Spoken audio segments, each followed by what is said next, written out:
All right, folks, today we're diving into a topic that might seem a bit dry, but stick with me. We're talking about the powers of the federal government versus the powers of the states. This is super important for understanding how our country runs. So let's break it down. First up, the federal government. Think of it as the big umbrella that covers the entire country. It's got some major responsibilities that are outlined in the Constitution. These include things like printing money, regulating interstate and international trade, making treaties, and running the military.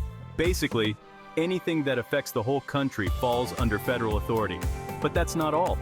The federal government also handles immigration, declares war, and manages our postal services. And don't forget about the Supreme Court. It's the ultimate decider when it comes to interpreting laws and the Constitution. Now let's zoom in on the states. Each state has its own government that handles a lot of day-to-day stuff.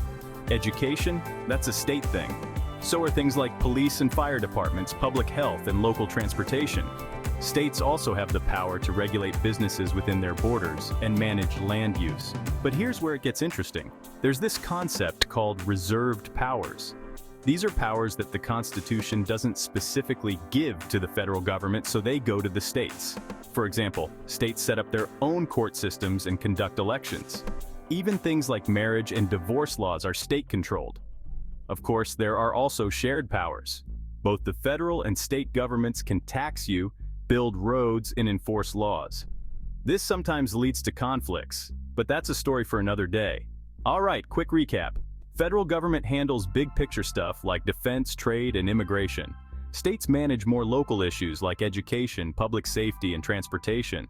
And some powers are shared between the two.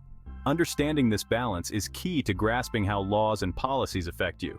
It might seem complicated, but it's all about making sure both the national and local needs are met. So next time you hear a debate about federal versus state power, you'll know exactly what's at stake. Thanks for tuning in, folks. If you found this breakdown helpful, hit that like button and subscribe for more insightful content. Until next time, stay curious.